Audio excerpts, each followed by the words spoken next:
Hello everyone. Welcome to PK Padu. My name is Pravesh and I'm the curator of this series called NCRT Distilled. And currently we are focusing on the ancient Indian history, and that is a very prominent part of the competitive exam circle these days, क्योंकि आप देख रहे हैं कि जैसे UPSC में भी बहुत ज़्यादा फोकस किया जा रहा है इस पे। और ये कोर्स में basically we try to summarize, I must say, we try to gather all the collective information from all the NCERTs from the class 6 to 12th, और उसको पूरा कलेक्ट करके एक पर्टिकुलर फॉर्मेट में प्रेजेंट करने की कोशिश करी जाती है। यहाँ पे सारे फैक्ट्स, सारे इंपॉर्टेंट डेटा, पूरा का पूरा जो थ्योरी है आपकी, वो मैं आपको यहाँ पे समझाता हूँ। थॉट अपना उसके ऊपर एक आइडिया देता हूँ, कुछ एक्स्ट्रा नॉलेज उसके साथ देता हूँ। उसके साथ मैं आपको ये गाइड करता हूँ कि आपको किस तरीके से पढ़ना है, जो सबसे इम्पोर्टेंट एस्पेक्ट होता है किसी भी तैयारी का। और दूसरी बात ये है कि सिर्फ पढ़ने से पेपर कभी क्रैक नहीं होगा, पेपर क्रैक होगा प्रैक्टिस करने से। और एनसीईआरटी डिस्टिल्ड का मेन फोकस यही है कि ये आपका जो टाइम है जिसमें आप सिर्फ पढ़ते हैं वो पार्ट कम कर सकें। हम चाहते हैं कि आप प्रैक्टिस पे ज़्यादा ध्यान दें। In the earlier lectures, we talked about the post-Mauryan era, and this is the continuation of it. Earlier, we talked about the indigenous empires that established in India because of the void that was created on the decline of uh, the Mauryan Empire. So after that, when the Satavahanas they started fragmenting, another void came, and the part due to the political void that was also created because of the decline of Mauryas, a foreign lot of foreign invaders tried their conquest towards India, and some of them succeeded. Those were the Indo-Greeks, the Sakas, the Pahalwas, and the Parthians. They were also warring amongst themselves. तो आपस में भी ये लोग लड़ाई कर रहे थे। और कभी कभी जैसे हमने कहा था, they were not a particular empire was not a totally unified one, but somewhat also fragmented one. कुछ हिस्से होते थे जो आपस में कभी कभी बढ़ जाते थे, कभी इसके हिस्से में आ जाता था वो, कभी किसी और के हिस्से में आ जाता था। तो हम ये चीजें नोटिस करते हैं। सबसे इम्पोर्टेंट जो हम एक और एस्पेक्ट नोटिस करते हैं कि डेवलपमेंट क्या हुआ, कि पहले जो हमने मौर्यन एज में देखा, मॉडर्न एज की जो हमें हिस्ट्री है वो हमें उनके इंस्क्रिप्शन से मिलती है, जो अशोका के इंस्क्रिप्शंस थे, और जो बाद में हमें जैसे लोमस ऋषि के में हमें दशरथ और अशोका का इंस्क्रिप्शन मिला, आई एम सॉरी, और फिर उसके बाद नागार्जुन की उसमें हमें दशरथ का इंस्क्रिप्शन मिलता है। फिर हमें और राजाओं के बारे में मालूम पड़ता है, अलग अलग सोर्सेस है। जैसे हमें महाभाष्य से किस तरह मालूम पड़ता है कि जो पुष्यमित्र शुंग है उन्होंने किस तरह हत्या करी बृहद्रथ की, जो who was the last ruler of the Mauryan dynasty. और फिर हमें आगे फिर अग्निमित्र की मालविका अग्निमित्रम कालिदास की किताब है, वहां से उनका आइडिया मिलता है। इस तरीके से हमें लिटरेरी सोर्सेस से ज्यादा आइडिया मिलता है। The shift in the evidences of these new foreign kingdoms was that we obtained all the data, maximum of it, from their coins. उनके coins इस तरीके के होते थे कि एक टेक्टोनिक शिफ्ट आया था उस समय पे जो टेक्नोलॉजी थी कॉइन्स की, उसमें पहली बार चेहरा किसी राजा का बनाया गया था कॉइन के ऊपर। बाइलिंगुअल कॉइन हुआ करते थे, हर कॉइन एक जैसा दिखना शुरू हो गया था। ऐसा नहीं कि एक कॉइन अलग दिख रहा है तो दूसरा अलग दिखेगा, ये नहीं होता था। मिंटिंग प्रोसेस यूनिफॉर्म हो गया था। ये सारी चीज़ें हमें देखने को मिलती है। जो हमारे इंडो ग्रीक्स और हमारे ये वाले जो एम्पायर्स हैं, जो ग्रीक एम्पायर्स या फॉरेन फॉरेन एम्पायर्स हैं, उनसे रिलेटेड है। तो ये सारी चीज़ें। उसके बाद हम आर्ट में जो इन्फ्लुएंस बढ़ा इनका, गांधार आर्ट, मथुरा आर्ट, इसका रेलेवेंस बहुत प्रोमिनेंट हो जाता है इस पीरियड में। ये वाली बात हमने डिस्कस करी थी ऊपर भी, जब इंडो ग्रीक्स और हमने जो शाका से वो पढ़ा था। बस यही था। मुझे एक चीज़ यहाँ पे आपको बतानी है, that please you do subscribe to my channel. Obviously I really want you to, because इस तरह के का कंटेंट मैं लाता रहूँगा। आपकी मदद मैं करना चाहता हूँ। और ये टोटली फ्री है, आपसे कोई चार्ज नहीं लिया जा रहा है, प्लस ना ही ये उस तरीके की चीज़ है, मैं आपको पूरा टाइम दे रहा हूँ। आप खुद देख रहे हैं एक-एक टॉपिक एक-एक घंटे का है लगभग। आप एक पर्टिकुलर टॉपिक कहीं से भी निटपिक करके आप पढ़ सकते हैं, आपका आराम से कवर हो जाएगा। ये कोई मैराथन नहीं है कि मैंने जो पहले 1 घंटे में पढ़ा है वो मैं 11वें घंटे में जाके कनेक्ट कर रहा हूँ। ऐसा कुछ नहीं होने वाला कि आपको पूरा देखने की ज़रूरत है। 1-1 घंटा, आधा घंटा या 45 मिनट्स इस तरह के लेक्चर्स हैं, आप एक कभी पिक करके देख सकते हैं। टोटल अगर आप लेके चलें ये कोर्स लगभग 30 से 32 वीडियो 30-32 वीडियोस तक स्ट्रेच होगा, और एक-एक घंटे के वीडियोस के हिसाब से मैक्स टू मैक्स जो टोटल आपका टाइम बनेगा वो 35 टू 40 आवर्स बनेगा। अगर आप दिन के 2 घंटे देते हो तो 20 दिन में आपका एंशिएंट इंडिया खत्म। आपका जो बेस है वो रेडी है एंशिएंट इंडिया का, अब सिर्फ आप क्वेश्चन लगा के प्रैक्टिस कर सकते हैं 20 दिन के अंदर, अगर आप सिर्फ 2 घंटे पढ़ते हैं। अभी आपके ऊपर है, अगर आप 6 घंटे पढ़ते हैं तो 5 दिन के अंदर ही खत्म हो जाएगा। तो इस तरीके से आप इस चीज़ को कर सकते हैं analyse. So please subscribe to my channel and as well as join my telegram group as well. It is at the rate PK पढ़ू। वहाँ पे आपको ये सारे नोट्स, जिन नोट्स से मैं पढ़ाता हूँ एग्जैक्टली वही सेम नोट्स आपको वहाँ मिल जाएंगे, और ये नोट्स है कॉम्प्रिहेंसिव एलैबोरेट नोट्स है। मैंने इन्हें अलग अलग एनसीईआरटीज का जो डेटा है, जो कुछ पॉइंट्स जहाँ 8th में लिखे हैं, कुछ उसके बाद 10th में और कुछ उसके बाद 12th में लिखे हैं, उन सबको कंपाइल करके एक ही जगह पर लिखा है। प्लस मैंने इसमें कुछ एक्स्ट्रा ओवर एंड बियॉन्ड भी जाके मैंने तमिलनाडु बोर्ड NIUS के कुछ पॉइंट्स वो भी ऐड करे हैं इसमें। प्लस कुछ कुछ मैंने हेल्प ली है चैट जीपीटी और गूगल से, including the data which was not mentioned, पर एग्जाम पॉइंट ऑफ व्यू से बताना ज़रूरी है, तो मैंने वो सब भी इसमें ऐड किया है। तो आप इसलिए इसका पूरा फ़ायदा उठाइए। This is all for you guys, so that you get the best of the basic knowledge that you needed, that is needed to gain good marks in the exams. That's it. मुझे एक बात बतानी थी, जो last lecture था हमारा उसमें मैं एक पॉइंट डिस्कस करना रह गया था हमारा।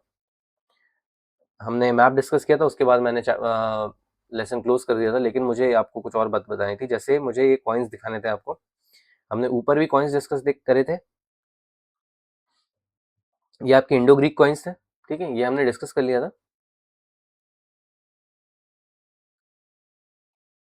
हमारे जो साका कॉइन्स थे वो रह गए थे, तो ये एजिस 1 के कॉइन है, ठीक है, इसमें एजिस 1 बने हुए हैं, ओके, और 2 भाषाओं में लिखा हुआ है, यहाँ पे ग्रीक में है, यहाँ पे खरोष्टी है ये आपकी, ठीक है, ये 2 भाषाएं लिखी हुई है यहाँ पे। उसके बाद जो हमने बताया था जूनागढ़ गिरनार का रॉक इंस्क्रिप्शन, ये वो है, ठीक है, रुद्र दमन का, ये संस्कृत भाषा है, language is Sanskrit, the script is Brahmi. Sanskrit में है भाषा और ब्राह्मी इसकी स्क्रिप्ट है, ठीक है, ये ब्राह्मी के लेटर्स अगर आप नोटिस कर रहे होंगे तो ये ब्राह्मी है, ठीक है, ये आप ध्यान रखेंगे। तो Junagadh rock inscription of Rudra दमन 1। उसके बाद ये हमारा बेमरान जो कास्केट है आपका, ये मैंने बताया था, एक डब्बा, इसके ऊपर एक लिड लगती है, ठीक है, एक लिड भी रहती है इसके ऊपर, तो यहाँ पे बुद्ध का सबसे अर्लीस्ट डिपिक्शन है किसी ऐसी चीज के ऊपर। ऑलराइट गाइस, तो बस मुझे ये आपको दिखाना था। अब हम अपना जो लेक्चर है वो चालू करते हैं। ये हमारा पोस्ट मॉडर्न पीरियड है। पोस्ट मॉडर्न पीरियड में हमारा लेक्चर 23 रहेगा। ये टोटल जो हमारी सीरीज है उसका लेक्चर 23rd है। ये emergence of foreign kingdoms, the same heading but the names are different है। द पहलवाज और द कुशंस डिस्कस करेंगे हम। तो पार्थियंस और Pahlavas,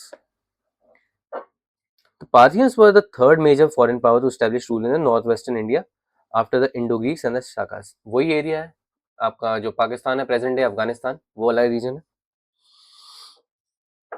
They were originally an Iranian people from Parthia, Parthia नाम की जगह है ईरान में, नॉर्थ ईस्टर्न ईरान है जो आपका वो।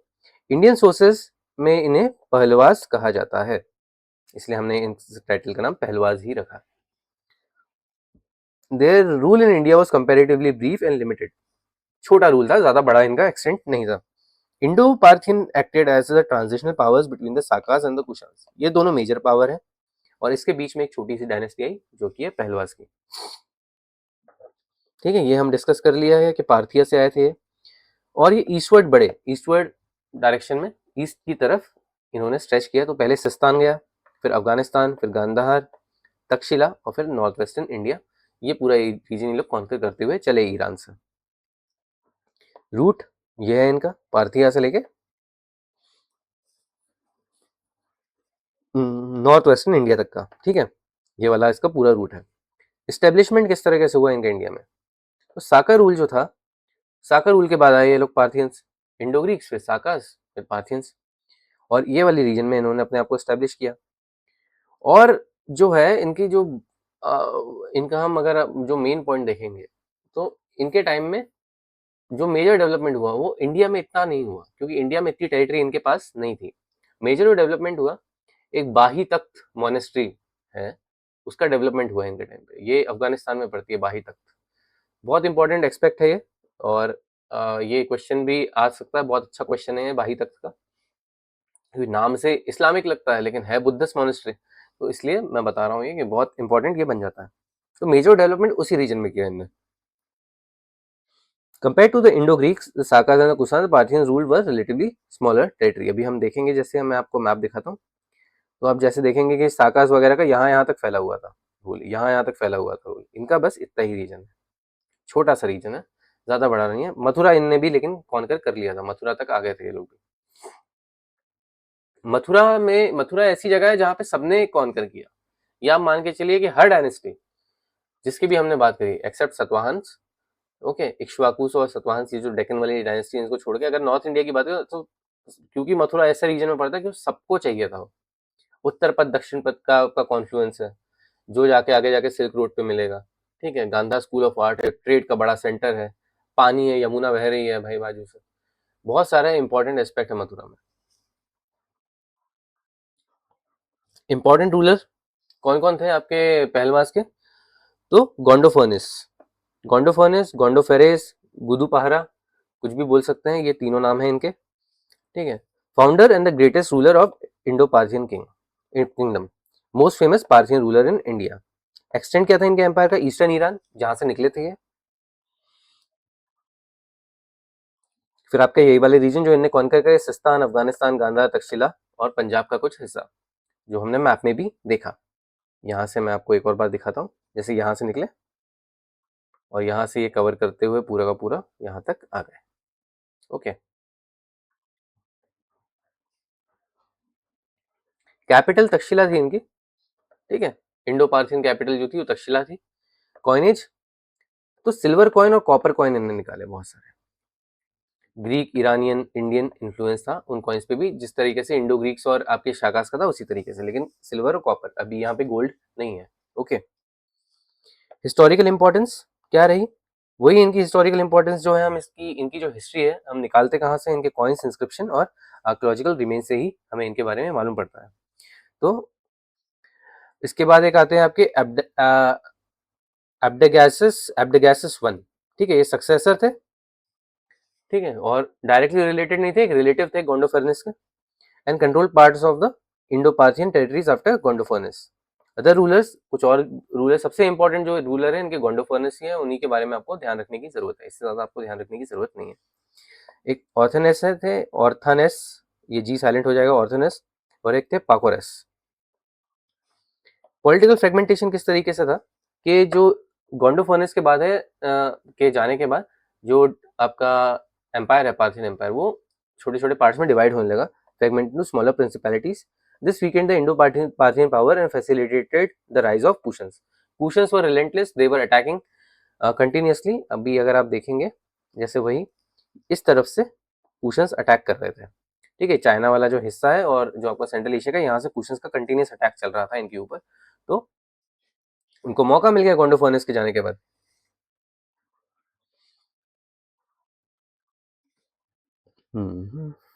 एडमिनिस्ट्रेशन, तो जो थे आपके थे, तो एडमिनिस्ट्रेटिव ट्रेडिशन इनके कॉमन ही थे, जैसे ईरान से आए थे तो वही वहां पे जो फॉलो करता था आपका एक्मेनाइट आपके पर्शियंस के जो पर्शियन एडमिनिस्ट्रेटिव सिस्टम था वो जो फॉलो होता था वही।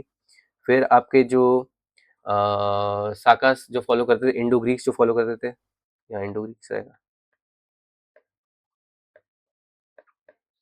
साकास जो फॉलो करते थे वही इन्होंने भी फॉलो किया, उसी तरीके का एडमिनिस्ट्रेशन। फीचर्स क्या है, less centralise than the Kushan empire, उतना ज्यादा सेंट्रलाइज नहीं था, जितना जिस हिसाब से कुशन्स ने अपनी स्ट्रॉन्ग होल्ड जमाया था, उस हिसाब से उतना डेवलप्ड इनका एडमिनिस्ट्रेशन वैसा नहीं था, क्योंकि बहुत सही जगह से इन्होंने किया था अपना एडमिनिस्ट्रेशन, जो एडमिनिस्ट्रेशन का जो सिस्टम था, जो डेवलप किया था, बहुत सारी जगहों से इन्फ्लुएंस होकर किया था। और सबसे इंपॉर्टेंट बात थी कि टेरिटरी बहुत छोटी थी, तो क्या ही आप अलग अलग तरीकों से इसे राज करोगे। Local rulers and governors enjoy considerable autonomy and regional centers exercised substantial authority. Religion क्या फॉलो करते थे ये, अब इसकी बात कर लेते हैं हम। तो एडमिनिस्ट्रेशन में तो कुछ इतना इंपॉर्टेंट है नहीं, इनका एस्पेक्ट है ही नहीं। जो आएगा मैंने बताया आपको, अगर कुछ एक हाथ राजा और यहाँ उसके जो कॉइनेज है उसके बारे में होगा, और कुछ जो इंपॉर्टेंट पॉइंट मैं बताऊंगा, जैसे भाई तख्त के बारे में बोला मैंने, वैसा कुछ कुछ और आ सकता है। तो patronise Buddhist establishment in Gandhara and Taxila, Afghanistan वाले रीजन में और पाकिस्तान के नॉर्थ वेस्टर्न रीजन में, वहां पे इन लोगों ने बुद्धिज्म को एस्टेब्लिश करवाया। Supported monasteries and religious institutions, religious tolerance भी था इनके इसमें, ये सारे रिलीजन साथ एग्जिस्ट करते थे, ऐसा कुछ नहीं था कि नहीं किसी के ऊपर परसिक्यूशन होगा, ऐसा कुछ सीन नहीं था। कल्चरल एसिमिलेशन, वही जो इंडो ग्रीक्स और शाका के साथ इसमें हुआ, तो जो यहाँ पे क्योंकि ग्रीक इन्फ्लुएंस नहीं है ज्यादा, ओके, तो गांधार स्कूल का इतना डेवलपमेंट जो है वो थोड़ा उस तरीके से नहीं होता है जिस तरीके से साकास और आपके इंडो ग्रीक से टाइम हुआ था, बट समवॉट एक हमको सिंथेसिस जो है देखने को मिलता है तब भी। जैसे हम तख्त भाई जो मोनेस्ट्री की बात करेंगे, उसमें हमें एक इन्फ्लुएंस मिलता है, जो उसका इंस्क्रिप्शन उसमें भी हमें इन्फ्लुएंस दिखता है, इनके कॉइन्स में वो इन्फ्लुएंस दिखता है कि ये सारे जो इनके कल्चरल सिंबल्स थे उनका यूज होता था, इंडियन, ईरानियन, सेंट्रल एशियन, तो इनका कुछ इस्तेमाल था वहाँ पे। तख्त भाई, very important, this is the most important point of this Pahlawas dynasty. Okay, one of the most prominent important monuments associated with the Indo-Parthian period located in Mardan. Mardan कहाँ है? पेशावर के पास आपका पाकिस्तान में, यहाँ पे है मर्दान। फीचर क्या है इसके? बुद्धिस्ट मोनेस्टिक कॉम्प्लेक्स है, includes monasteries, stupas, meditation cells, ठीक है ना, चैत्यास थे यहाँ पे, असेंबली हॉल्स, तो ये सब यहाँ पे दिखे हैं हमें। Significance, demonstrates flourishing Buddhism in Gandhar region, one of the best preserved Buddhist monastery of ancient India and a UNESCO World Heritage Site भी है ये तख्त भाई। तख्त भाई में एक इंस्क्रिप्शन मिलता है जो कि इनकी क्रोनोलॉजी के बारे में बताता है और पॉलिटिकल डेवलपमेंट क्या होते थे उसके बारे में बताता है, ठीक है। इंस्क्रिप्शन इज ऑल्सो प्रेजेंट है। Saint Thomas tradition, acts of Thomas, early Christian tradition associate Saint Thomas with the court of Gondophares. अब सेंट थॉमस जो थे, जो आपके जेरूसलम से चले after the death of Jesus Christ obviously, and he travelled along the silk road and entered India, तो वो जो थे वो गोंडोफर्नस के कोर्ट में पहुंचे थे सेंट थॉमस, तो ये बहुत इंपॉर्टेंट एक और एस्पेक्ट है इसका। Suggest contact between India, West Asia and early Christian communities, लेकिन इसका कोई ऑथेंटिसिटी नहीं है, यानी बस बात है ये कि ऐसा है, लेकिन इसकी कोई ऑथेंटिसिटी नहीं मिलती ज़्यादा। पर अगर कभी क्वेश्चन आता है तो आपको मार्क करना है, आप ये नहीं बोलेंगे वहाँ पे क्या यानी ऑथेंटिक नहीं है सोर्स, और यहाँ पे अगर मेंशन्ड है एनसीईआरटी में तो आपको लिखना है। ट्रेड एंड इकोनॉमी की बात कर लेते हैं, अब रिलीजन की बात हो गई है तो अब भाई अब धर्म निभा लिया, अब धंधा निभाते हैं थोड़ा सा, तो किस तरीके से होता है।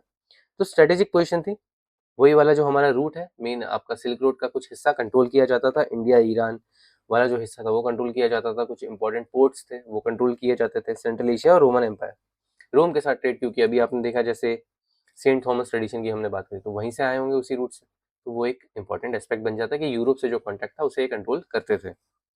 इंपॉर्टेंस क्या हुआ? Benefited from long distance trade and facilitated movements of goods, peoples, ideas, religious traditions भी एक्सपोर्ट हुए, ये सब चीजें एक्सपोर्ट हुई। अब हम बात करेंगे थोड़ी आर्ट एंड कल्चर की, अब इसमें तख्ता भाई एक चीज आई जाती है हमारी, उसके बाद हम देखते हैं गांधार जो कल्चर आपका जो ट्रेडिशन था उसमें किस तरीके से कुछ शिफ्ट आता है या नहीं आता। और जो हमारा जो मेन ब्रिज था इस बार हमारा मेन ब्रिज जो ये किंगडम डेवलप होता है इंडिया और जो फॉरेन जो कल्चर है उसके बीच में जो ब्रिज डेवलप होता है, अब ये इस बार ग्रीक की तरफ या रोम की तरफ नहीं जा रहे हैं, अब इस बार हम जा रहे हैं सेंट्रल एशिया की तरफ। अब सेंट्रल एशिया से ये ब्रिज बनाता है इंडिया के लिए, वहां से रिलेशन हमारे स्ट्रांग होते हैं। Indo Parthian rule coincided with the continued growth of Gandhara culture. Gandhara culture was still developing, इनका भी रीजन वही था, तक्षशिला was their capital। और कल्चरल सिंथेसिस हमें मिलता है थोड़े से ग्रीक ट्रेडिशंस, ईरानियन ट्रेडिशंस और इंडियन ट्रेडिशंस का, क्योंकि already the people were already present. Indo Greeks and Sakas जो उनकी जो प्रजा थी वो तो थी, उनके ऊपर बस ये राज कर रहे थे, तो उनका इन्फ्लुएंस है ही। ईरानियन ट्रेडिशंस का जो फोर्स है वो थोड़ा बढ़ जाता है, सेंट्रल एशियन एस्पेक्ट्स बढ़ जाते हैं। Contribution served as a cultural bridge between India and the West Asia, जो ईरान वाला हिस्सा है और आपका सीरिया, जेरूसलम जो प्रेजेंट है आपका पैलेस्टाइन और इसराइल का जो हिस्सा है, वहाँ से ये वाला हिस्सा, इसके साथ हमारा रिलेशन और स्ट्रॉन्ग होता है इस रीजन के साथ। इंपॉर्टेंट सोर्सेस क्या है कुछ, तो कॉइन्स, गोंडोफर्निस के कॉइन्स मिले, सबसे इंपॉर्टेंट एस्पेक्ट वही है। और तख्ते भाई मोनेस्ट्री आपकी ये हो गई, एक इंस्क्रिप्शन है आपके तख्ते भाई में वो। और लिटरेरी सोर्सेज जो है ये एक्ट ऑफ थॉमस, जिस किताब में मिला है कि सेंट थॉमस यहाँ आए थे, ओके। और क्लासिकल रेफरेंस कुछ मिलते हैं वही पुराणों में और या किसी और आपके जो वैदिक टेक्स्ट है उसमें, कि ये जो है डायनेस्टी यहाँ पे राज करती थी। वैदिक धर्म तो कंटिन्यू चल ही रहा है, अब तो स्ट्रांग और हो गया है वैदिक धर्म, तो वो चल रहा है, तो उसमें भी हमें इनके रेफरेंस कुछ कुछ मिलते हैं कहीं कहीं। अब ये कुछ इंपॉर्टेंट साइट्स हैं, यही जो ऊपर मेंशन है, ओके। अब हम बात करते हैं थोड़ी इनके डिक्लाइन की। डिक्लाइन क्यों हुआ, क्या कारण होगा डिक्लाइन का? एक तो छोटा किंगडम है, कुशन्स अटैक कर रहे हैं, ठीक है, तो ये मेजर कारण हो गए। Rise of Kushans, weak success है। गोंडोफर्नस के बाद हम किसी के बारे में ज्यादा जानते ही नहीं है, यानी इतने इंपॉर्टेंस ही नहीं रखते बाकी के राजा। और पॉलिटिकल फ्रेगमेंटेशन होने लगा था गोंडोफर्नस के जाने के बाद। छोटे छोटे जो आपके म्यूनसिपैलिटीज हैं वो स्ट्रॉन्ग होल्ड उन्होंने अपना बना लिया वहाँ पे एक पर्टिकुलर रीजन में। अब या तो वो किसी और के साथ मिल गए या खुद ही अपने आप को इंडिपेंडेंट घोषित कर दिया, या कुशन्स की मदद कर दी यहाँ पे टेक ओवर करने में, इस तरीके से। रिजल्ट क्या हुआ इसका? Indo-Parthian territories were gradually absorbed by the cushions. By the late first century AD, Kushans emerged as the dominant power in the northwestern India. Alright guys, तो ये है आपका, यहाँ से कुशन्स अटैक कर रहे थे आपके, तो इस वजह से इतना ही ये लोग मैनेज कर पाए। और गोंडोफर्नस के जाने के बाद ये सब चीज़ें जैसे अलग अलग होने लगी, सब अलग अलग होके पूरी तरह से जो है लगभग 50 साल के अंदर अंदर पूरा का पूरा जो एम्पायर है वो खत्म हो गया और दूसरा जो एम्पायर है वो आके स्टैब्लिश हो गया। ये है आपका तख्तेबाही मोनेस्ट्री, ये इस तरीके की मोनेस्ट्री मिली है, ये इतनी बड़ी मोनेस्ट्री मिली है हमें मर्दान में, जो कि पेशावर के पास है। और बहुत सारे यहाँ पे आपको देखेंगे, जैसे ये देखिए, ये ऐसे स्तूपा, ये स्तूपा है, ठीक है, ये यहाँ पे इनके जो रीजन्स है ये ऐसे बने हुए हैं छोटे छोटे। ये चैत्या हो गया आपका, ये इनकी रहने की जगह हो गई, ठीक है, विहार वगैरह है, ये सब डेवलप किए थे इनने यहाँ पे। तो ये सब चीज़ें वहाँ पे थी, तख्तेबाही में ये सब मिली है। ये कॉइन है गोंडोफोनिस का, ऑलराइट, ये गोंडोफोनिस का कॉइन है, यहाँ पे आपका लिखा हुआ है ना, इंस्क्रिप्शन है, इस तरीके से कुछ डिजाइन्स है, चेहरा बना है पूरा गोंडोफोनिस का, तो पार्थियन कॉइन है ये। अब आप कॉइन्स आपने सारे देख ही लिए किस तरीके से कॉइन्स डेवलप हुए। ऑलराइट गाइस, अब जो हम बात करेंगे पार्थियंस के बाद, अब हम बात करेंगे कुशन्स की।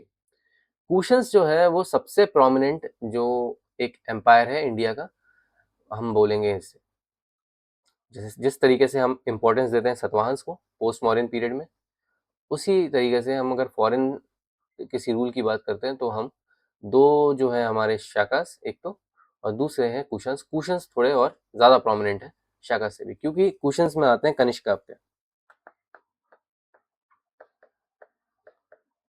और कनिष्क ने बहुत मदद करी डेवलपमेंट ऑफ बुद्धिज्म। जो आपकी बुद्धिस्ट काउंसिल हुई थी वो बुद्धिस्ट काउंसिल आपकी कनिष्क के अंडर हुई है। ऑलराइट, तो अब हम ये वाली बात करेंगे पूरी, ठीक है। तो कुशानस, they were the most powerful and influential of all the foreign kingdoms that ruled in India during the post-modern period. Most powerful and the most influential, सबसे ज्यादा पावरफुल किंगडम था ये। मैंने कहा था जिस तरह से हमने सतवाहनास को जितनी इंपॉर्टेंस दी उतनी इंपॉर्टेंस हम कुशन्स के लिए रखते हैं अगर हम पोस्ट मॉडर्न डायनेस्टी की बात कर रहे हैं तो, just because Satavahanas were indigenous and these were the foreign rulers. They belong to the one of the 5 clans of the Yuezhi. Yuezhi जो है आपके, ये प्रोनाउंसिएशन यूची है, Yuezhi tribe of Central Asia. Mostly they were Chinese people, Chinese tribe थी Yuezhi है। आपने देखा होगा कि साकास को भी यूची ट्राइब, जहाँ पे साकास रहते थे पहले, वहीं पे यूची ट्राइब आ गई। उन लोगों ने साकास को वहां से भगा दिया, तब साकास इस तरफ आए इंडिया में। अब साकास के पीछे पीछे पार्थियंस के जाने के बाद कुशन्स भी इंडिया तक पहुंच चुके थे। Originally inhabitants of the Chinese Turkestan, Gansu region of China. They migrated westward after being displaced by Xiongnu, Xiongnu tribe. तो ये Xiongnu tribe जो है, इन्होंने भी उन्हें यूची को डिस्प्लेस कर दिया था। जिससे यूची ने आपको शाकास को डिस्प्लेस किया, तो श्योनु GNU न्यू होता है, तो श्योनु ट्राइब ने उन्हें भी डिस्प्लेस कर दिया। They settle in Bactria, displaced the Indo Greeks, Sakas and Parthians. Bactria में आके सेटल हो गए और इतने पावरफुल हो गए कि इन लोगों ने इंडोग्रीक, साकास और पार्थियंस को वहां से हटा दिया पूरी तरीके से, and established a vast empire extending across central Asia and northern India. पूरे सेंट्रल एशिया से नॉर्थन इंडिया तक, पूरा आपका नॉर्थ वेस्टर्न इंडिया वाला जो पार्ट है, और आगे भी मथुरा तक और उज्जैन तक, यहाँ तक आ गए थे ये लोग। Kushan Empire became a major political, economic and cultural bridge between India, Central Asia, China and the Roman Empire. Alright guys, अब ओरिजिन देख लेते हैं हम थोड़ा सा इसका, और किस तरीके से वहां से ये माइग्रेट करे वो बात करेंगे। तो यूची ट्राइब की कहानी सुनते हैं हम थोड़ी। तो कुशन जो थे यूची ट्राइब के थे। 5 ट्राइब्स हुआ करती थी टोटल उस रीजन में, चाइनीज तुर्किस्तान में। उसमें से एक ब्रांच है आपकी यूची, उसके ये मेंबर थे। तो originally lived in the north western frontier of the region of China. Yuezhi tribe के 5 हिस्सों में से ये वाला जो हिस्सा था, ये northern side, north western side है जो चाइना का, बिल्कुल जो लगा हुआ है सेंट्रल एशिया से। आपके प्रेजेंट डे आप जो आप बोलेंगे शिनचियांग जो प्रोविंस है आपका चाइना का, जहाँ पे परसिक्यूशन होता है मुस्लिम्स का, या तुर्किस्तान, तुर्कमेनिस्तान वाला जो रीजन है, तुर्किस्तान वाला जो रीजन है जो मंगोलिया के आसपास का पड़ता है, वहां से ये लोग आए थे।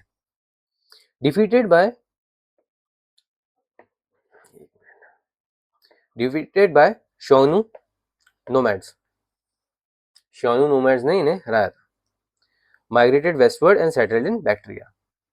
तो ये वहां से हटके बैक्टीरिया में आगे सेटल हो गए। बैक्टीरिया में आगे सेटल होने के बाद इन्होंने क्या किया, इन्होंने वहां पे जो ऑलरेडी प्रेजेंट थे इंडो ग्रीक्स, साकास, इनको भी हटा दिया वहां से। अब ये वहां पे डोमिनेंट हो गए।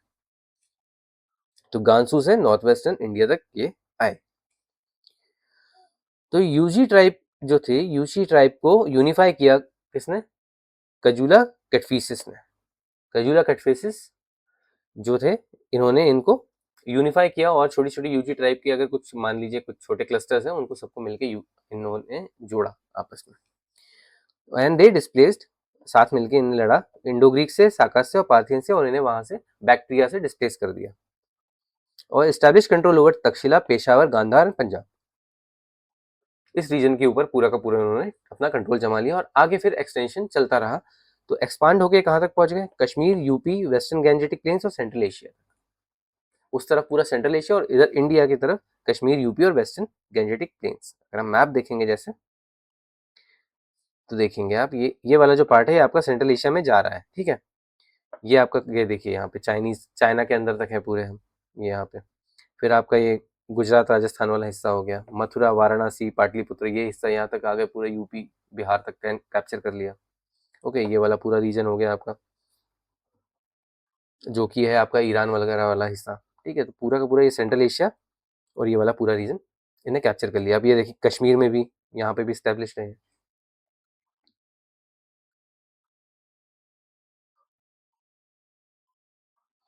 तो ठीक है, तो अब हम इनके कुछ इंपॉर्टेंट रूलर्स देख लेते हैं। तो पहले तो आपके यही हैं जो जिन्होंने ट्राइब को जोड़ा था, कजूला कटफिसिस।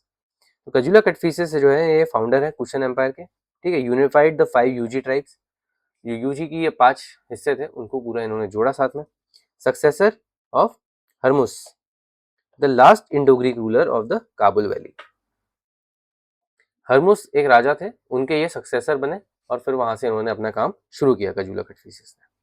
अचीवमेंट्स क्या है इनके? तो establish Kushan authority in Kabul valley, Bactria and Gandhara, and led the foundation of the Kushan empire here in India. Alright guys, coinage कुछ मिलते हैं हमें इनके। तो इन्होंने कॉपर कॉइन्स इशू करे थे, अभी भी गोल्ड कॉइन नहीं आया है, कॉपर कॉइन इन्होंने इशू करे थे। Early coins imitated Indo Greek coinage, जैसे इंडो ग्रीक कॉइन्स देखे थे हमने किस तरीके से,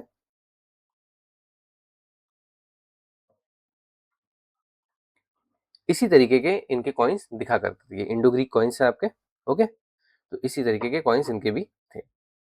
रोमन इन्फ्लुएंस दिखता था इनके, जो आर्ट है और जो कॉइन बनाने का तरीका है उसमें रोमन इन्फ्लुएंस था। और some coins depicted Hermaeus to legitimise Kushan rule.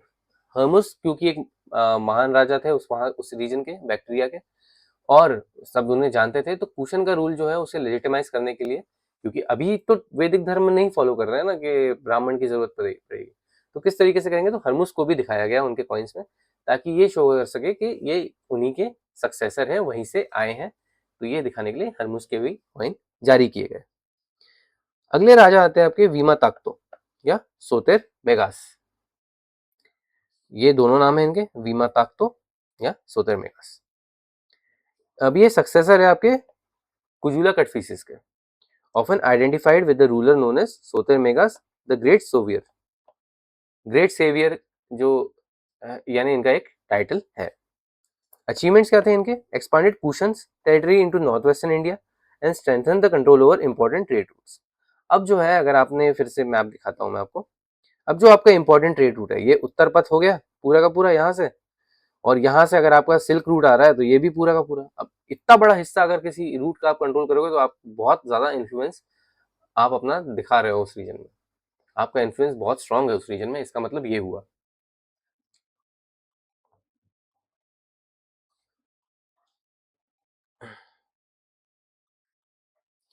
अब हम अगला वाला जो है इनके बाद, वीमा ताक्तो के बाद, तो ये है वीमा कटफिसिस। ये सक्सेसर है आपके वीमा ताक्तो के, and expanded the empire further. तो इन्होंने क्या किया, अब ये अंदर की तरफ आने लगे नॉर्थ वेस्टर्न इंडिया में, अब यहाँ से पुश होना शुरू होता है इंडिया की तरफ, जो सही में पुश होना शुरू होता है, जो आपका जो पावर कंसोलिडेशन शुरू होता है नॉर्थ वेस्टर्न इंडिया में। तो इन्होंने ही तक्षशिला और पंजाब को अपने अंडर लेकर आए, तक्षशिला पंजाब कश्मीर भी ये अपने अंडर लेकर आए पूरी की पूरी तरीके से। Strengthen the Kushan control over the northern India, किसने किया, वीमा कटफिसिस ने। कॉइनेज, पहली बार इंडिया में गोल्ड कॉइन्स आए लार्ज स्केल पे।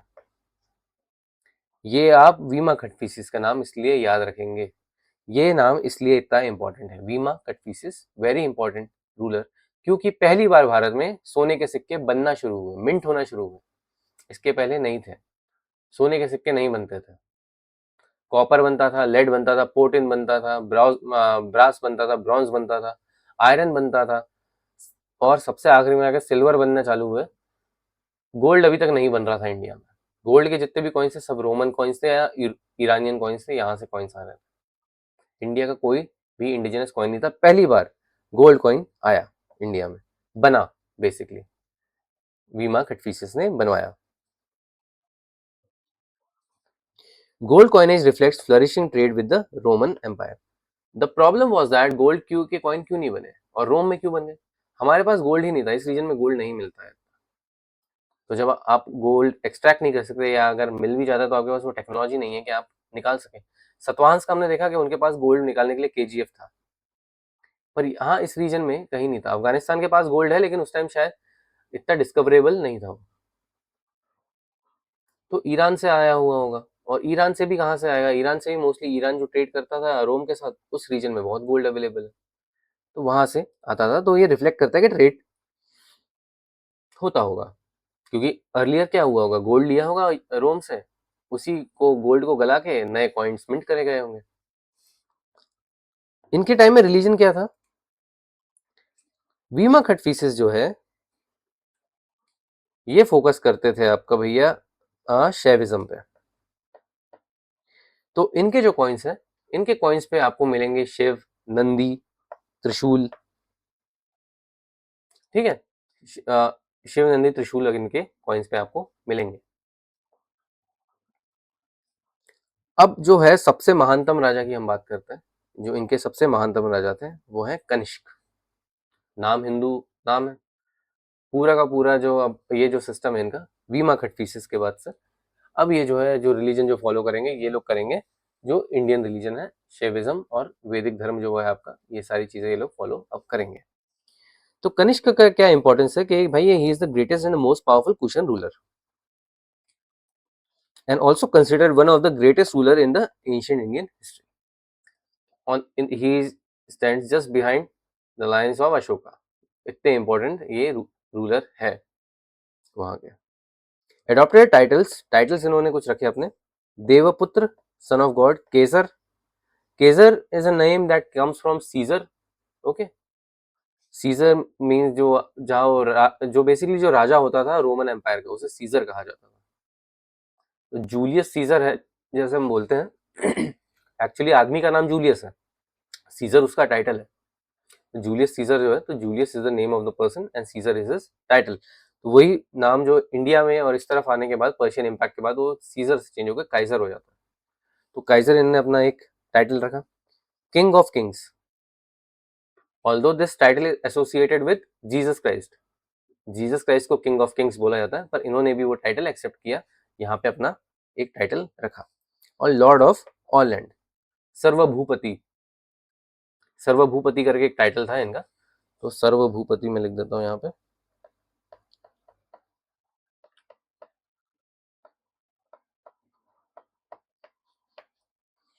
पूरा जितना भी लैंड है उसका राजा मैं अकेला, ruler of all the land, Sarvabhupati इनका एक टाइटल था।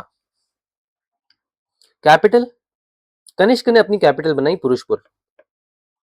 पुष्कलावती नाम था पहले, फिर नाम चेंज हो गया, पुरुषपुर हो गया। पुरुषपुर के बाद पेशावर तक हम आते हैं। तो Purushapura, Peshawar is the main capital, और मथुरा जो थी इनकी सेकंड कैपिटल थी। Mathura is a very important city in ancient India, हमेशा याद रखेंगे आप। मथुरा से इंपॉर्टेंट, आई थिंक सो, मेरे पर्सनल ओपिनियन में तो मथुरा सबसे इंपॉर्टेंट सिटी है। पाटलिपुत्र भी इतनी इंपॉर्टेंट सिटी नहीं है, ऑल्दो पाटलिपुत्र से मगध एम्पायर और इतना बड़ा मौर्यन एम्पायर और बहुत सारे एम्पायर्स का राजधानी रहा वो, पर जो मथुरा है उसने वो भी कम राज्यों की राजधानी नहीं रहा, इसलिए मेरे लिए तो मथुरा ज्यादा इंपॉर्टेंट है मेरे पर्सपेक्टिव में। एक्सटेंट ऑफ एम्पायर क्या रहा इनका, तो कनिष्क के टाइम पे सबसे बड़ा जो आपने अभी नीचे देखा था, ये जो मैप में, ये जो एम्पायर है, जो इसका लार्जेस्ट एक्सटेंट है, ये कनिष्क के टाइम पे ही था। सबसे बड़ा एम्पायर कनिष्क के टाइम पे ही था ये। तो ये अफगानिस्तान में थे, bacteria, Kashmir, Punjab, Uttar Pradesh, north western frontier province, फिर आपका सिंध में भावलपुर जो जगह है वहां तक, और सेंट्रल एशिया तक, वहां से सेंट्रल एशिया से फैलते हुए आ रहे थे, यहाँ तक पूरा फैल चुके थे। एडमिनिस्ट्रेशन किस टाइप की, डिवाइन किंगशिप की बात होती है। डिवाइन किंगशिप में क्या होता है, जो राजा रहता है, राजा अपने आप को ये बोलता है कि मुझे भगवान ने भेजा है तुम पे राज करने के लिए, इसे बोलते हैं डिवाइन किंगशिप। मैं राज तुम पे इसलिए नहीं कर रहा हूं कि मैं करना चाहता हूं, मैं भगवान की तरफ से आया हूं इसलिए मैं तुम पे राज कर रहा हूं। तो ये वाली इस चीज को डिवाइन किंगशिप कहा जाता है। तो Kushan rulers projected themselves as divine rulers.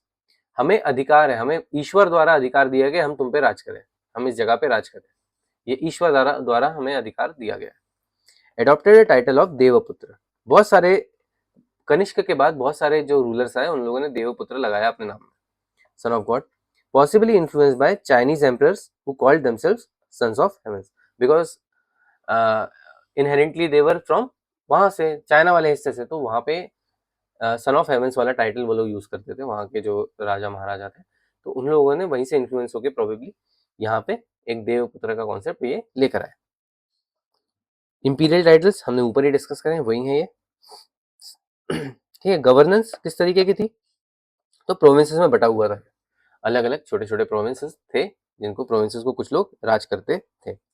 Govern through local administrators and governors, maintained a vast multi ethnic empire. हम सत्रप की बात कर रहे थे,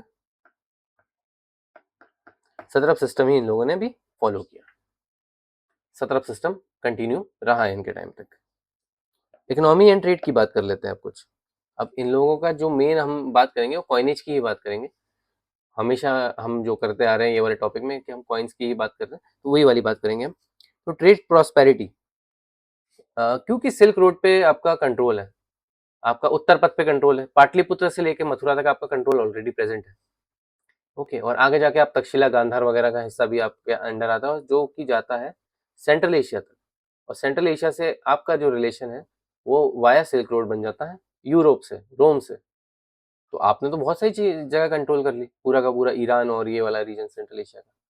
ठीक है, तो ये आप इनका जो ट्रेड प्रॉस्पेरिटी है बहुत ही तेजी से बूम करने लगती है। Cushion period witness remarkable economic prosperity and controlled important sections of the silk route. जो काराकोरम हाईवे है आपका, ठीक है, कश्मीर के ऊपर काराकोरम हाईवे, खैबर पास, यानी इंडिया में अगर आना है तो वहीं से आना है आपको। अब ये इतने नीचे तक फैले हुए थे तो इनके हाथ में बोलन पास भी था। ठीक है, मकराना कोस्ट, जो आपका अगर नीचे से आना है आपको पानी वाले रास्ते से, तो मकराना कोस्ट भी इनके अंदर आ गया पूरा का पूरा।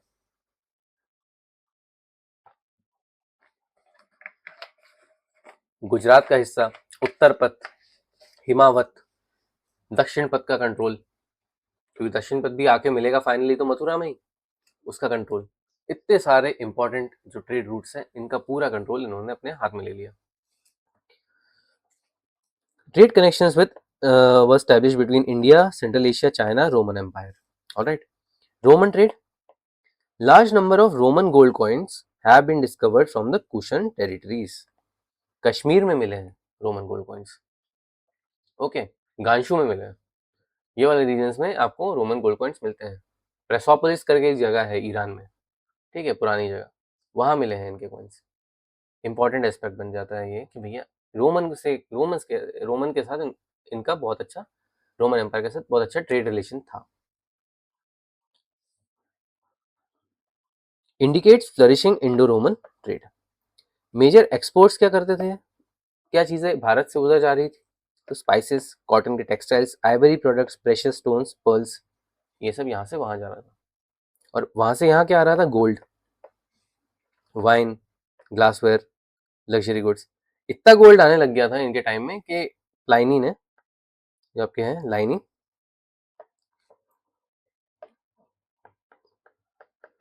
ये ऑथर है ना वहाँ के, ग्रीक ऑथर थे, मैंने बताया था आपको, इन्होंने ज्योग्राफी के बारे में बहुत लिखा है इंडिया की। तो इन्होंने क्या बोला कि पूरा रोमन गोल्ड तो इंडिया अब लेके जा रहा है, पूरा का पूरा रोमन गोल्ड है वो इंडिया पूरा हमें खाली कर देगा। लाइनी ने ये बात बोली थी। तो ये बात बहुत ही इंटरेस्टिंग है इस टाइम की, कि इतना ज़्यादा गोल्ड का जो है ये हम इंपोर्ट कर रहे थे अपना सामान बेच बेच के, इतना ज़्यादा ये लोग एफिशिएंट थे ट्रेड में। कॉइनेज सिस्टम की बात करते हैं अब हम कुछ, जो कि सबसे इंपॉर्टेंट एस्पेक्ट है पूरे के पूरे जो फॉरेन रूल है आपके उनका। तो cushion coinage is considered among the finest in ancient India. अभी जैसे हमने देखा वीमा कैटफिशिस, वेरी इंपॉर्टेंट दैट कि पहली बार गोल्ड का कॉइन छपा है भारत में। इससे इंपॉर्टेंट और क्या बात हो सकती है, आप खुद सोचिए। अभी तक टेक्नोलॉजी नहीं थी हमारे पास कोई, और एक नई टेक्नोलॉजी एकदम से इमर्ज हो जाती है कि हम किसी और का गोल्ड लेके उसको गला के, उसको पूरा का पूरा सॉल्यूशन बना के गोल्ड का हम फिर से उसे पिघला के अपना कॉइन उसके ऊपर प्रिंट कर रहे हैं और वो सप्लाई कर रहे हैं पूरी इकोनॉमी में। उस टाइम के हिसाब से बहुत इंपॉर्टेंट बात थी। कॉन्फर्म्ड टू रोमन वेट स्टैंडर्ड्स। अब जो वेट स्टैंडर्ड्स थे वो भी जिस तरह से रोम के जितने भारी कॉइन्स होते थे उसी तरीके के उतने ही भारी कॉइन्स इंडिया में छपने लगे। फीचर्स क्या थे इसके, ये सिस्टम के, कि गोल्ड, सिल्वर और कॉपर के कॉइन्स थे इनके। ठीक है, coins carried portraits of the rulers. Indo Greek से चल रहा था, इंडो ग्रीक्स ने भी किया, साकास ने भी किया, पार्थियंस ने भी किया और इनने भी किया। सबके चेहरे जो थे वो कॉइन्स के ऊपर बने हुए थे। लेजेंड्स भी थे कुछ, वो जो ग्रीक और बैक्ट्रियन लैंग्वेज में लिखे जाते थे। अब जैसे यहाँ पे हमने गोंडो फर्नेस का देखा, तो ये जो है एक्चुअली ये कुछ लिखा हुआ है, लेजेंड है, ये कोई कहानी लिखी है इनके बारे में। ये यहाँ पे ये जो लिखी है ये कहानी लिखी है कोई, इतना सारा नहीं तो क्यों लिखेगा कोई।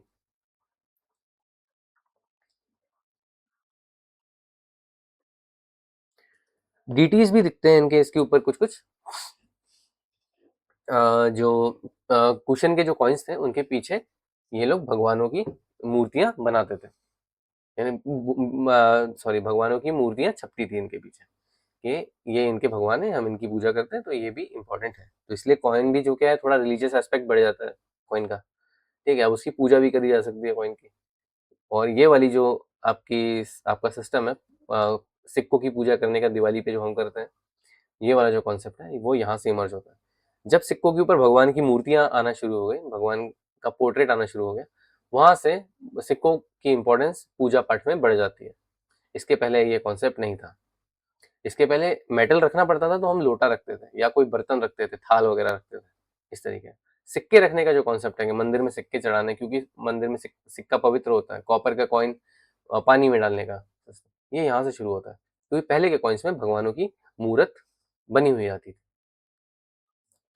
ग्रीक डिटीज हीलियोस और सेलीन, ये जो ग्रीक गॉड हैं, इनके भी हमको जो है इमेज मिलती है कॉइन्स के पीछे। ईरानियन डिटीज कुछ मिलते हैं जैसे मित्रा, नाना, अच्छो, तो इनकी भी आपको जो है पोर्ट्रेट्स मिलती है। और इंडियन डिटीज है शिव, स्कंद, स्कंद मतलब कार्तिकेय भगवान, ओके, बुद्ध, इनकी भी हमें फोटोज मिलती है। स्कंद की पूजा की जाती थी पंजाब वाला रीजन जो है, पंजाब कश्मीर वाले रीजन में। शैविज्म जो था बहुत ज्यादा फेमस था कश्मीर रीजन में, ओके। और नीचे अगर आप आते हैं उसके, तो जो आपका पंजाब और हरियाणा हिमाचल वाला जो रीजन है, यहाँ पे जो है कार्तिकेय की पूजा बहुत की जाती थी उस टाइम पे, तो उनकी भी यहाँ पे पॉपुलर यानी पॉपुलैरिटी डिस्प्ले करता है। यहाँ सिग्निफिकेंस क्या है?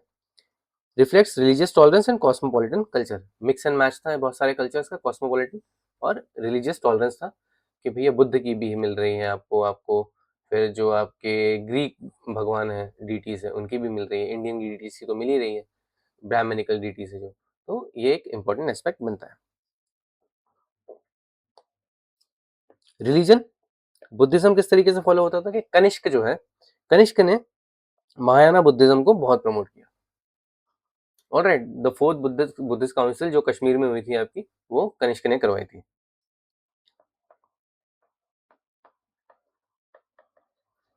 कश्मीर में, ठीक है, वहां पे आपका फोर्थ बुद्धिस्ट काउंसिल, अगर आप बुद्धिज्म वाला पार्ट पढ़ेंगे तो आप उसमें देखेंगे, तो कनिष्क ने ये करवाई थी। Kanishka became one of the greatest patrons of Buddhism and played a major role in spread of Buddhism beyond India. Mahayana Buddhism flourish हुआ इनके टाइम पे and spread to central Asia, China, Korea, Japan, south east Asia में इस तरफ भी बढ़ने लगा ये। महायाना बुद्धिज्म का इनने प्रचार करवाया बहुत। फिर हिंदुइज्म में तो वीमा खटफिशिस के बारे में हमने पढ़ा कि शिव शैविज्म फॉलो करते थे, ठीक है, जिन्होंने गोल्ड कॉइन या निकाले उन्हें। तो Indian deities frequently appear in cushion coins, cushion coins में बहुत सारी जगहों पे हमें इंडियन डीटीज जो है, स्कंद, शिवा और बुद्ध, ये सब मिलते हैं। रिलीजियस टॉलरेंस जो है वो क्लियरली दिखाई देता है, क्योंकि सिक्कों के ऊपर ही हमने देख लिया कि अलग अलग टाइप के सिक्के हैं, अलग अलग टाइप के सिक्कों के ऊपर अलग अलग धर्म के भगवान बने हुए हैं। अब फोर्थ बुद्धिस्ट काउंसिल जो हम ऊपर बात कर रहे थे, कनिष्क के टाइम पे हुई थी, तो कश्मीर में जगह है जो थी कुंडल वन करके, कुंडल वन, ये कुंडल वन में हुई थी ये, ठीक है। आपकी कश्मीर में जो काउंसिल हुई थी वो 78 एडी में अंडर कनिष्क, कनिष्क पैटर्न थे इसके, और जो प्रेसिडेंट थे वो थे वासुमित्र, तो वासुमित्र के अंदर ये हुई थी। और भी एसोसिएटेड स्कॉलर्स थी, अश्व घोष थे इसमें, ठीक है, और नागार्जुन थे, ये इंपॉर्टेंट आपके ऑथर्स है बुद्धिज्म के। सिग्निफिकेंस क्या है इसका? ये compilation and systematization of Buddhist teachings and major boost to Mahayana Buddhism. Mahayana Buddhism बहुत ज्यादा प्रमोट होता है। फोर्थ बुद्धिस्ट काउंसिल ही वो काउंसिल थी जहाँ पे जाके ये दोनों स्कूल जो है, महायाना और हीनयान, टोटली अलग अलग चले जाते हैं अपने अपने रास्ते पे, इसलिए ये काउंसिल इतनी इंपॉर्टेंट हो जाती है, फोर्थ बुद्धिस्ट काउंसिल। अब आर्ट एंड कल्चर की हम कुछ बात करते हैं, तो गांधार स्कूल ऑफ आर्ट बहुत अच्छे से डेवलप हुआ इनके टाइम में। तो ग्रीक और रोमन इन्फ्लुएंस बढ़ा, रियलिस्टिक ह्यूमन फिगर्स बढ़े, नेशनलिस्टिक ड्रेपरी। इस टाइम पे जो आपके बुद्ध की मूर्तियां मिली सिटिंग पोजीशन में, ठीक है, तो उसके ऊपर शॉल वगैरह भी है, जो ड्रेपरी बोलते हैं, तो वो है। और नेचुरलिस्ट मतलब जैसे शॉल आपने डाली तो फोल्ड्स आएंगे शॉल के ऊपर, तो फोल्ड्स भी उसमें डिस्प्ले हो रहे हैं कि ऐसे ऐसे फोल्ड्स आ रहे हैं, तो पत्थर के ऊपर डिस्प्ले करा गया है, तो वो नेशनलिस्टिक ड्रेपरी होती है, तो वो भी इसमें दिखता है। ह्यूमन लाइक फिगर है, जो हाथ पैर है वो प्रोपोर्शनल है जैसे ह्यूमंस के अभी होते हैं, ऐसा नहीं कि कुछ बड़ा छोटा है, बड़ा सर बना दिया, बॉडी छोटी बना दी, ऐसे ह्यूमन लाइक प्रोपोर्शंस है, तो वो बहुत इंपॉर्टेंट एस्पेक्ट है इसका। तो रियलिस्टिक ह्यूमन फिगर्स है। और ग्रीको रोमन इन्फ्लुएंस वही वाला जो हमने यहाँ नोटिस किया था, ये इस तरीके का, जैसे ये फेस है तो इतना ही फेस होगा जितना जैसे मेरे साइज का फेस है, तो इसी साइज का फेस होगा। और ये जो आपके जो ग्रीको रोमन इन्फ्लुएंस ये होते हैं, ये हो गया बड़ा कान, ये ऐसी आंखें, ठीक है, हाई टेम्पल, नाक का यहाँ का, ये ऐसा अंदर की तरफ दबा हुआ नहीं, ये इस तरीके के सॉफ्ट लिप्स, और फिर आपके कर्वी चिन, ये जो है आपके ग्रीको रोमन आपका आर्ट डिस्प्ले करता है। उसी तरीके का ये यहाँ पे और डेवलप होता है। वहाँ पे तो एग्जाम्पल वो इंडो ग्रीक्स का था, यहाँ पे मैं आपको बस एग्जाम्पल बता रहा हूँ। कॉन्ट्रीब्यूशन क्या था? Produce some of the earliest anthropomorphic images of Buddha. Anthropomorphic मतलब कि भैया इसमें अब अलग से ह्यूमन टचेस आने लग गए। कहीं पे बुद्धा ऐसे वो अपने जो उनके पोजिशंस हैं, ठीक है, जो क्या बोलते हैं हम उनके हाथों के जो उनके साइंस रहते हैं, तो इस तरीके से मुद्रा बोलते हैं जिन्हें, ठीक है, मुद्रा इस तरीके से, इस तरीके से, इस तरीके से, तो इस तरीके से जो मुद्रा वाले एंथ्रोपोमॉर्फिक, जिसमें मूवमेंट्स चेंज हो रहे हैं आपके ह्यूमन साइकी की वजह से, जो मूवमेंट्स चेंज कर रहा है इमेज, वो होता है एंथ्रोपोमॉर्फिक इमेज, ठीक है। तो अब ये मुद्रा वाले जो पोजिशन है, उस पोजिशन में बुद्ध के अलग अलग डिस्प्ले होने लग गए। कुछ बोधिसत्व भी है, बोधिसत्व का डिस्प्ले भी हमें दिखता है, बहुत इंपॉर्टेंट जो है मथुरा आर्ट का जब डेवलपमेंट करते हैं, मथुरा आर्ट में हमें बोधिसत्व का डेवलपमेंट मिलता है उस रीजन में। तो महायाना बुद्धिज्म को बहुत प्रमोट किया गया, Bodhisattva is a part of Mahayana Buddhism, तो उसे बहुत प्रमोट किया गया। Mathura school of art, Gandhara school of art भी हमने करा, इसमें दोनों का डेवलपमेंट बहुत अच्छे से हुआ। Indigenous Indian style, red sandstone के स्ट्रक्चर्स थे इसमें, और spiritual expression emphasised over realism. Subjects क्या थे? बुधा, बोधिसत्व, जैन तीर्थंकर, सिंधु डिटीज, ये सब बनते थे मथुरा स्कूल ऑफ आर्ट में। लिटरेचर एंड लर्निंग, अभी हमने बात की थी अश्वघोष की, नागार्जुन की, उनकी किताबें हैं। तो अश्वघोष ने लिखी थी बुद्धचरित और सुंदरानंद, ये दो किताबें अश्वघोष की। नागार्जुन है, नागार्जुन की है फिलॉसफी, मध्यामिका फिलॉसफी है इनकी। इंपॉर्टेंट फिलॉसफी है किसकी? महायाना स्कूल की इंपॉर्टेंट फिलॉसफी है मध्यामिका, याद रखिएगा आप, क्वेश्चन आ चुका है, यूपीएससी पूछा है। मध्यामिका फिलॉसफी, मेजर महायाना थिंकर थे ये। फिर चरक, ये भी उस टाइम के ही हैं। चरक संहिता, इसमें कौन सी आपकी औषधि किस तरीके से आपकी इस्तेमाल की जाती है, ये किस पेड़ से कौन सी दवाई बन सकती है, तो चरक ने वो सारी बात लिखी। Greatest physician of ancient India. Alright, अब इनके कुछ इंपॉर्टेंट सोर्सेस की डिस्कशन कर लेते हैं हम, जहाँ से हमें क्वेश्चन का आइडिया मिलता है। ऑलरेडी हम कर चुके हैं सारे ये सारे, तब भी मैं यहाँ पे थोड़ी सी और बात बता देता हूँ। जैसे एक है आपका राबताक इंस्क्रिप्शन, ठीक है, ये हमें मिलता है राबताक में। फिर है आपका सुर्ख कोतल, सुर्ख कोतल इंस्क्रिप्शन, दोनों के दोनों आपके पास पास में ही है, राबताक और ये अफगानिस्तान में है दोनों, ठीक है, दोनों पास में ही है, एक ही जगह है लगभग लगभग। तो राबताक में भी एक इंस्क्रिप्शन मिलता है आपको, और एक सुर्ख कोतल में इंस्क्रिप्शन मिलता है, तो यहाँ से इनका आइडिया आता है, ठीक है। फिर आर्कोलॉजिकल सोर्सेस क्या है, इनके कॉइन्स मिले हैं, कुछ स्तूपास मिले हैं कनिष्क के, कश्मीर में, ठीक है, और गांधार में भी मिले हैं। और आपको बुद्धिस्ट मोनेस्ट्रीज मिलती हैं बहुत सारी, पाटलिपुत्र में मिली थी जैसे, ठीक है, उसके बाद मथुरा में मिली है, फिर आपको मिली है सौराष्ट्र में, तो ये आपको बुद्धिस्ट मोनेस्ट्रीज कुछ कुछ मिली है इनकी। लिटरेरी सोर्सेस, चाइनीज अकाउंट्स, जो यूची ट्राइब जहाँ से आए थे, तो उनके बताया कि भाई क्यों आए और कैसे गए।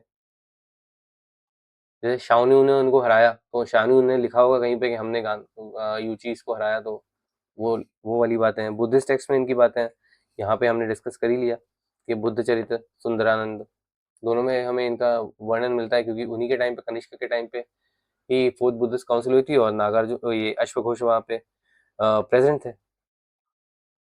बुद्ध चरित्र में उन्होंने बुद्ध की बेसिकली वो एक बायोग्राफी है, तो उसमें भी ये बताया गया है आगे जाके इंडेक्स इंडाइसिस में उसके। अब ये कुछ इंपॉर्टेंट आपके साइट्स है, वही जो ऊपर डिस्कस करे हमने, ठीक है। ये देखिए कनिष्क, ये स्तूपा पेशावर में है, ये ऊपर जो ये बात हुई थी। डिक्लाइन, डिक्लाइन के क्या कारण थे इनके? अब इतना बड़ा एम्पायर है, इतना स्ट्रांग है, कंट्रोल कर रहा है इतनी सारे इतने बड़े रीजन को, तो दिक्कत क्या है? एक चीज नोटिस करी होगी अगर आपने ऊपर, तो हमने कजूला खडिप्सिस का नाम देखा, ठीक है, वीमा सोतर, फिर आपका वीमा कटफिसिस, और उसके बाद कनिष्क, उसके बाद हमने कोई राजा के बारे में पढ़ा ही नहीं। तो आंसर ऑब्वियस है, वीक रूलर्स थे आगे, weak successor of after Kushans, after Kanishka. Rise of Sassanian empire in Iran. अब ससासनियंस जो थे वो आ चुके थे ईरान में, ठीक है। अब ससासनियंस जो ईरान में आ चुके थे, अब ये अब्राहम जो सेक्ट थे उनकी तरफ बढ़ रहे थे। अब जो रीजनल सेक्ट था आपका ईरान का, वो भी परसिक्यूशन, जो पारसी लोग थे वो भी अंडर परसिक्यूशन आने वाले थे ससासनियन एम्पायर के बाद। राइज ऑफ इस्लाम भी होने वाला था वहां पे उस रीजन में, उसका एक इम्पैक्ट पड़ता है इन पे। रीजनल फ्रेगमेंटेशन, मैंने जैसे कहा कि छोटे छोटे इनके रीजन्स थे, सत्रप वाला सिस्टम फॉलो करते थे, उस वजह से पावर जो है वो और दूसरे लोगों के पास भी कंसोलिडेट होने लगी, और वो लोगों ने भी अपनी पावर डिस्प्ले करना और इम्पोज करना शुरू कर दिया। Emergence of new regional powers, Gupta's अब प्रोमिनेंट होना शुरू हो रहे थे। गुप्ताज अब धीरे धीरे कंट्रोल कर रहे थे जगहों को। Satavahanas although they were lacking, but बाकी के रीजनल पावर जैसे योधेयास हो गए या आपके मालवास हो गए, ये लोग कंट्रोल करना शुरू कर दिए थे रीजन्स को। ओके, गुर्जर जो थे वो पावरफुल हो रहे थे गुजरात में। तो अब जो है इन लोगों का जो इन्फ्लुएंस है कम हो रहा था, और क्योंकि इनके बाद जो आएगा, अब यहाँ से जब इसके बाद हम अगला जो एक डायनेस्टी पढ़ेंगे वो हम पढ़ेंगे गुप्ताज। तो जब गुप्ता डायनेस्टी का इमरजेंस होता है तो बाकी पूरा का पूरा क्लियर हो जाता है पूरा रास्ता। अब यहाँ पे और कोई बीच में डायनेस्टी नहीं बचती। गुप्ताज का ये इन्फ्लुएंस था। गुप्ताज ने बहुत बार शाकास को, यानी आई मीन कुशन्स को हराया।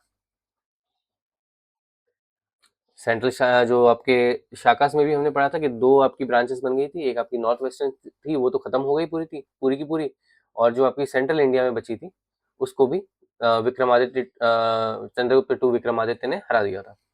उसी तरीके से गुप्ताज ने कुशन के राज कुशन्स को भी परास्त किया, उस वहां पे भी इन्फ्लुएंस बनाया उनने। रिजल्ट क्या रहा इसका? Cushion authority decline during the 3rd century AD and remaining territories were gradually absorbed by the regional kingdoms.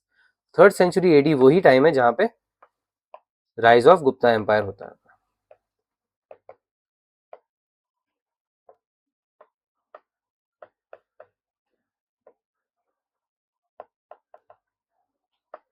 Rise of Gupta empire आपका 3rd century AD से चालू होता है और इससे लगभग 6th century AD तक चलता है। 300 साल राज किया था गुप्ता से, तो यहाँ से ही वो डेवलपमेंट शुरू होता है। ठीक है, आपने ये देख लिया, मैप आपको समझ गए होगा कि यहाँ पे चाइना से लेके यहाँ सेंट्रल एशिया हो गया आपका, फिर ये आपका ईरान वाला हिस्सा हो गया पूरा, फिर यहाँ तक ये पूरा कवर कर लिया इन्होंने। यहाँ पे आपके पास ये गुजरात का हिस्सा हो गया, सौराष्ट्र वाला पार्ट हो गया, सेंट्रल इंडिया में मथुरा हो गया, वाराणसी हो गया आपका, यहाँ पे यूपी और बिहार वाले रीजन में, तो ये पूरा एरिया इनने कवर कर लिया था। अब मैं कॉइन्स दिखा देता हूँ आपको, यहाँ भी कॉइन्स है हमारे पास, कनिष्क के कॉइन्स हैं, ठीक है। इसमें पोर्ट्रेट ऑफ कनिष्क है, ये कनिष्क बने हैं सामने, ये कनिष्क की का पोर्ट्रेट है, और ये आपके भगवान कार्तिकेय हैं, है ना, शिवपुत्र कार्तिकेय, लॉर्ड कार्तिकेय, स्कंद की ये फोटो है। तो जो हमने बताया था कुशन कॉइन्स में ये होते थे, तो ये आपके हो गए कनिष्क, और ये आपके स्कंद भगवान यहाँ पे आ गए। ओके, और जो गांधार स्कूल ऑफ आर्ट है उसका एक इन्फ्लुएंस जो हमने यहाँ पे तो देख लिया था, ये गांधार स्कूल ऑफ आर्ट का, ये मथुरा स्कूल ऑफ आर्ट का एक और देख लीजिए आप। ये मथुरा स्कूल ऑफ आर्ट में ये रेड सैंडस्टोन है, ठीक है।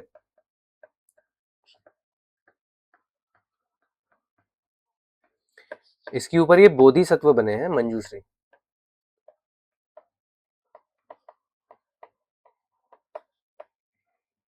ठीक है, बुद्ध का ही रूप है, बोधिसत्व है ये, तो उनका जो है डिपिक्शन करा गया है यहाँ पे। ऑलराइट, तो मथुरा स्कूल ऑफ आर्ट है हमारा, ठीक है, मथुरा स्कूल, तो ये भी आप ध्यान रखेंगे। अब एक कंपैरेटिव ओवरव्यू है फॉरेन किंगडम्स का, ये आप पढ़ लीजिएगा, क्योंकि हम ऑलरेडी पहले के लेक्चर में हम दो वो कर लिए थे हमने, इंडो ग्रीक्स और साकास, और यहाँ पे हमने पार्थियंस को पहले वास कर लिए, तो उनका एक मैंने कंपैरेटिव टेबल यहाँ रेडी करके रखा है, तो आप यहाँ पे पढ़ लीजिएगा कहाँ पे क्या मिला, क्या इंपॉर्टेंस है, कहाँ से इनका टेक्स्ट वगैरह क्या थे, और किसको किसने फिर टेक ओवर किया, वो सब भी इसमें लिखा हुआ है। इंपॉर्टेंट कैपिटल्स क्या थी इनकी, सबसे महान रूलर क्या थे, इंस्क्रिप्शन कहाँ पे सबसे इंपॉर्टेंट मिले हैं, ये सारी बातें इसमें लिखी हुई है। अब समथिंग एक्स्ट्रा में जो हमारा यूएसपी है उसमें ये कुछ जैसे, ये मैंने एक एक्चुअली मेंस के लिए पॉइंट दिए हैं आपको, आप एग्जाम्पल इसमें कोट करना मत भूलना बिल्कुल, ये सिर्फ डायरेक्ट पॉइंट है, इसके बाद आपको एक एग्जाम्पल लिखना पड़ेगा छोटा सा। जैसे पॉलिटिकल मैंने बात करेगा, कोई क्वेश्चन में आता है पॉलिटिकल एस्पेक्ट्स क्या थे, तो नए सिस्टम ऑफ एडमिनिस्ट्रेशन किंगशिप आए, तो क्या आया, तो क्षत्रप सिस्टम आपको बताना पड़ेगा, लिखना पड़ेगा वहाँ पे। एक कुशन के टाइम में शाका ने क्षत्रप सिस्टम चालू किया, तो कुशन ने कंटिन्यू किया उसको। इस तरीके से आपको वहाँ लिखना पड़ेगा। तो ये एक मोटा मोटा आपका ब्लूप्रिंट है कि आपको मेंस का आंसर अगर आता है इससे तो आप कैसे लिखेंगे। इकोनॉमिक, ठीक है, तो लॉन्ग डिस्टेंस ट्रेड होता था, सिल्क रोड्स अंडर कंट्रोल थे, यहाँ पे आपको आगे लिखना पड़ेगा। Okay, promoted Indo Roman trade, how, example, हमको जो रोमन कॉइन्स है वो हमको कुषाण जो एम्पायर है उसके पेरीफेरी में मिलते हैं, ठीक है। Control important sector sections of silk route, क्योंकि यहाँ से सेंट्रल एशिया तक फैला हुआ था इसलिए सिल्क रूट कंट्रोल होता था। काराकोरम हाईवे और आपका पूरा खैबर पास वगैरह सब कंट्रोल किया जाता था, ऐसा आपको लिखना पड़ेगा। रिलीजियस पैट्रोनाइज बुद्धिज्म, हाउ, तो हमें जो है पार्थियंस के टाइम में तख्तेबाही मिलता है, ठीक है। फिर हमें इसके पहले अगर हम बात करेंगे साकास के टाइम पे हमें मिलता है वो आपका बीमारन कास्केट, तो वहां से हमें डिस्प्ले होता है, तो हम ये बता सकते हैं। और फिर हम महायाना बुद्धिज्म कनिष्क के टाइम पे जो हमारी फोर्थ बुद्धिस्ट काउंसिल होती है, तो इस तरीके से हमें बताना पड़ेगा पैट्रनिज्म पैट्रोनाइज कैसे किया। तो ये आप पूरा का पूरा कवर कर लीजिएगा। मैंने आपको एग्जाम्पल दिया था, ये एग्जाम्पल की तरह इस तरीके से आप ये सब पॉइंट्स कोट कर सकते हैं। एक बात याद रखिएगा, अगर मीन्स में कभी आंसर लिखना रहता है, कॉइन्स का पॉइंट हमेशा लिखना, बिना कॉइन्स के अधूरा है मीन्स का आंसर। अगर आप फॉरेन रूलर्स के बारे में बात कर रहे हैं तो coins are so important, coins के बारे में तो आपको लिखना ही लिखना है। आप चाहे और कुछ ना लिखें कि पैट्रोनाइज किया था बुद्धिज्म को या नहीं किया था, कोई मतलब नहीं, पर कॉइन्स के बारे में लिखना बहुत जरूरी है। बिना कॉइन्स के वो आंसर खत्म, कोई मैं अगर मैं चेक करूंगा तो मैं एक भी नंबर नहीं दूंगा, ठीक है। तो आप समझ लीजिए, तो अगर कोई अच्छा आदमी करेगा चेक अगर आपकी कॉपी, तो वो भी आपको नंबर नहीं देगा। कॉइन्स इतने इंपॉर्टेंट, बिना कॉइन्स के हम हिस्ट्री की बात कर ही नहीं सकते, स्पेसिफिकली ये चार जो आपके एम्पायर से उनकी, क्योंकि पूरी की पूरी हिस्ट्री ही उनकी कॉइन से आई है। हर राजा ने कॉइन पब्लिश किया है, हर राजा ने अपना कॉइन मिंट किया है, तो हर राजा की कहानी है जो पर्सनल वो वहाँ के उसके कॉइन से आई है, कि वो कौन सा धर्म मानता था और क्या रीजन में काम करता था, सब कुछ वहीं से आया है। अब ये कुछ इंपॉर्टेंट टर्म्स है ये फॉरेन किंगडम से रिलेटेड, ठीक है, जो हमने ऊपर भी पढ़े हैं सारे, पर यहाँ पे मैंने एक जगह पे सब कुछ लिख दिया है, तो आप ये देख लीजिएगा।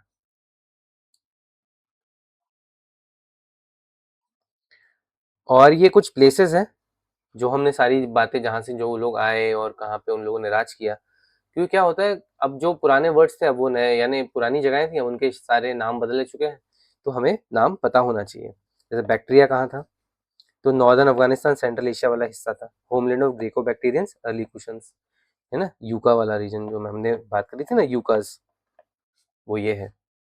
फिर आपका और जैसे पुष्कुलावती, ठीक है, ये चरसद्दा पाकिस्तान, ये साका सेंटर था एक इम्पोर्टेंट, पेशावर के पास ही है ये, चरसद्दा असली जगह, ठीक है। फिर पुरुषपुरा पेशावर, ओके, बेसनगर विदिशा, नाम पता होना चाहिए आपको ऐसे। फिर आपका भरूच या बेरी गाजा, ठीक है, ये नाम इंपॉर्टेंट है बहुत, बेरी गाजा क्वेश्चन आ चुका है। फिर आपका राबताक, राबताक है बागलान प्रोविंस अफगानिस्तान, सुर्ख कोतल ये यहीं पे है, इसी के पास है, रब तक के बिल्कुल आसपास ही है दोनों, ठीक है।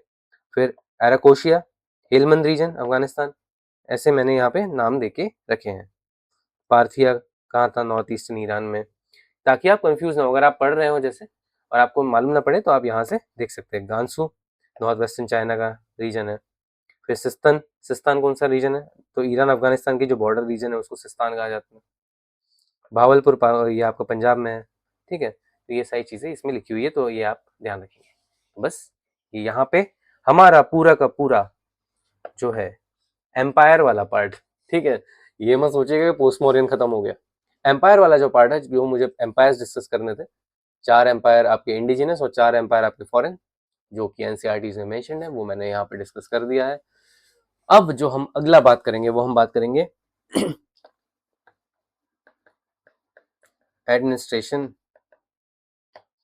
रिलीजन एज अ होल, ठीक है, फिर आपकी सोसाइटी एज अ होल, यहाँ पे तो हम इतना डिस्कस नहीं कर पाए, यहाँ पे तो हम राजाओं की ही बात कर रहे थे बस, राजाओं की कहाँ से आपका सोर्स मिला, इंस्क्रिप्शन क्या है और कॉइन क्या क्या है।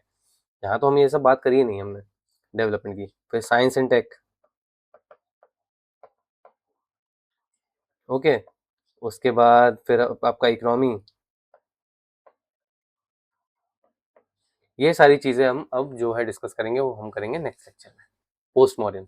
और वहाँ पे फिर आपका पोस्ट मॉडर्न खत्म हो जाएगा। तो हमें ये 5 लेक्चर लगेंगे टोटल पोस्ट मॉडर्न खत्म करने में। अगला लेक्चर प्रोबेबली थोड़ा बड़ा भी हो सकता है, ज़्यादा नहीं होगा, थोड़ा सा होगा, 10-15 मिनट एक्स्ट्रा, पर पूरा का पूरा कवर हो जाएगा आपका। इसके बाद फिर आपको पोस्ट मॉडर्न पे और फोकस करने की ज़रूरत नहीं है, आप ये निपटा के खत्म कर सकते हैं। Alright guys, so if you like this video please drop like और comment, and please subscribe to this channel. मैं इसी तरह का कंटेंट आपके लिए लाता रहूँगा। मेरी पूरी तरीके से यही कोशिश रहेगी कि आपकी सबसे ज़्यादा पुरज़ोर तरीके से मदद कर सकूँ। मेरा और कोई ऑब्जेक्टिव इसमें पर्सनल नहीं है। Plus two download these notes you have to join my telegram group, that is @PK पढ़ो। वहाँ जाके आप ये सारे पीडीएफ्स डाउनलोड कर सकते हैं। एग्जैक्टली सेम पीडीएफ आपको मिलेगा, जो करेक्शन यहाँ किया है आप वहाँ पे कर लीजिएगा, ठीक है गाइस। और इसी के साथ ये वाला पार्ट, हमारा जो एम्पायर्स वाला पार्ट है, वो वाला पार्ट खत्म होता है। नेक्स्ट में हम एडमिनिस्ट्रेशन और ये सारे जो एस्पेक्ट्स ऑफ फीचर्स है पोस्ट मॉडर्न पीरियड के, हम उन्हें डिस्कस करेंगे। सो टिल देन, मस्त रहो, पीके पढ़ो और खुश रहो और बिल्कुल टेंशन मत लो। I'll see you in the next class. Bye.